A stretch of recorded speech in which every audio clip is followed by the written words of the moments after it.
Hey guys, welcome to D-Bike. My name is Dominic and in today's episode I'm going to review all the different parts of my previously built hardtail after the first 3 months, including one detrimental failure of one part. If you haven't seen the previous videos in this series, then I highly recommend you watching them before. I will link the playlist in the card up here or in the description down below. But now let's jump right into it.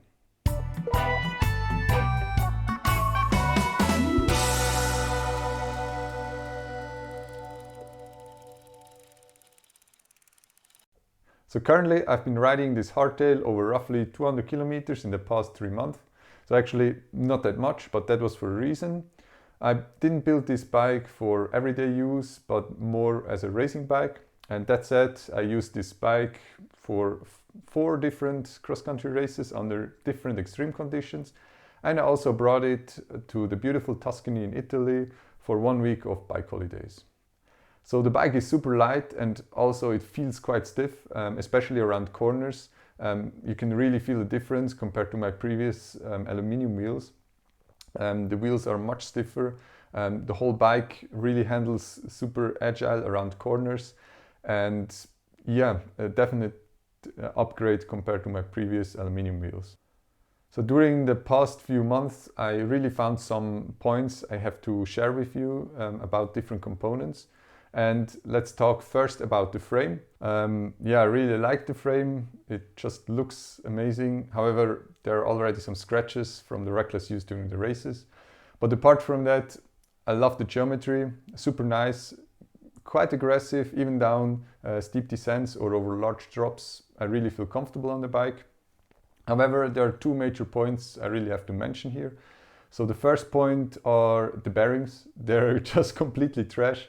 After the first mud race, they were completely naked, so yeah, I couldn't use it anymore. I had to replace them with some higher-end FSA bearing, and until now I haven't had any problems with them.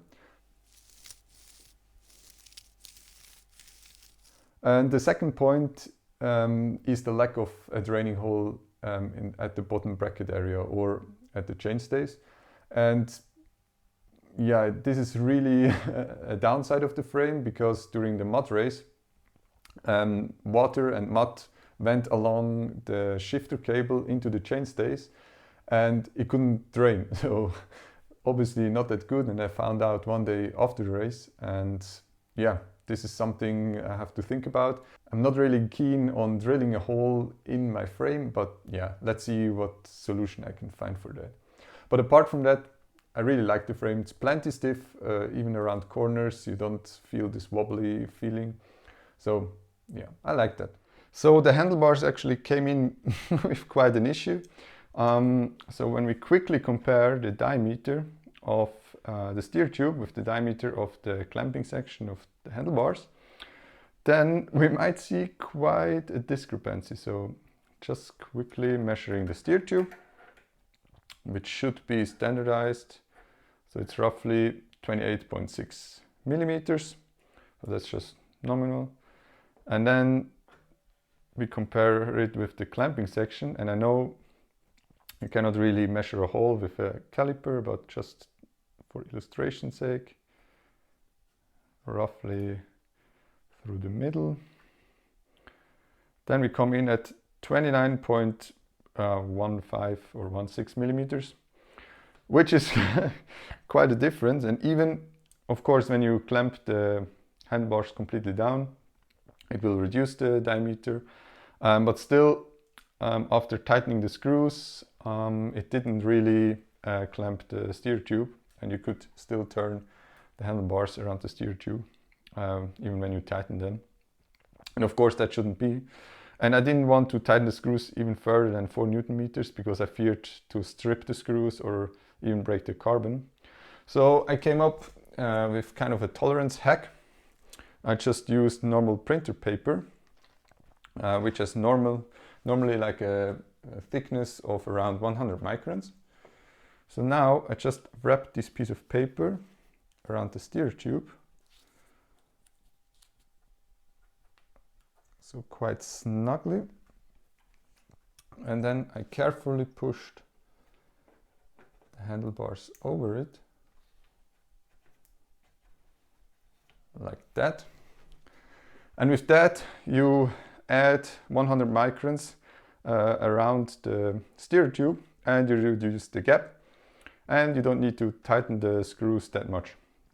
Now obviously you cannot leave any voids here, otherwise water can enter, and then yeah, you basically don't want to have water enter.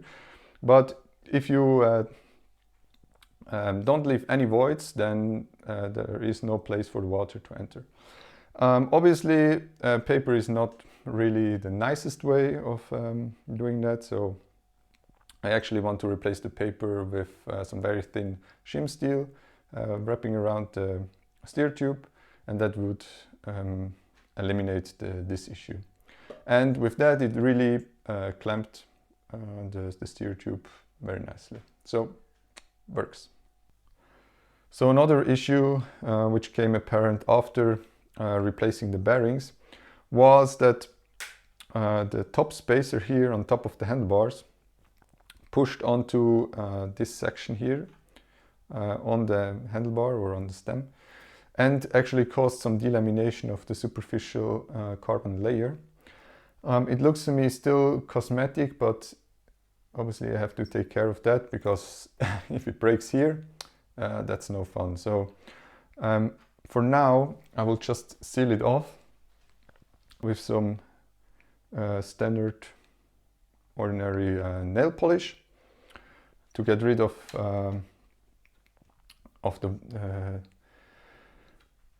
the defects, so that water doesn't enter. It doesn't look really nice, but it will work for now. So what I do with the nail polish is I just apply nail polish at those areas which are affected, so on the left and on the right side, just so that it's completely sealed off and that water doesn't have a chance to enter the carbon layers. So apply maybe 1 or 2 layers after this dried, and then we should be good to go. So now let's come to the most disappointing part of the whole build, and sadly it's the wheels. I really like the wheels because they're super light, they're super stiff, and yeah, just fast rolling. But then something happened, and I already mentioned in the intro that a detrimental failure happened. So I run the wheels, or with in a tubeless setup with around 23 psi, and I was rolling over quite a rocky section, and suddenly I heard this sound coming from the rear wheel. I went off my bike and I saw this crack down my rim. So the wheel snapped, I couldn't ride it anymore. I immediately contacted Light Carbon, sent them some images, and after only 3 days they replied to me that they will cover it over the warranty issue, and they offer me to send me just the rim for free. So now I have to replace the rim on my own, but kudos to them, super service. I really like how they handled this case. Be it a riding mistake, maybe the air pressure was too low, or the rocks were just, or I was just riding too hard, I don't know. But nevertheless, yeah, the service was perfect from Light Carbon. Yeah, so all other parts like the XT group set or the RockShox 6 SL fork just performed flawlessly. I haven't had any problems so far with these components. I really liked my choice, and probably I won't have any problems in the future. I hope so. Probably that's the main difference between Aliexpress stuff and well-known brands. The well-known brands just work. Those components, most of the time, they just work. Whereas with the Aliexpress stuff, sometimes it's a gamble, sometimes it works, sometimes not so much. Sometimes you need to come up with a hack, and then it might work. So yeah, that's just a difference, and probably that's why the lower prices are justified. Yeah, but overall I really liked my build, just with this one failure, which is unfortunate, but apart from that, super happy with it. If you have liked the video, then please give it a thumbs up and hit the subscribe button. It really helps out the channel. And with that, I'd like to thank you very much for watching. See you in the next one. Bye.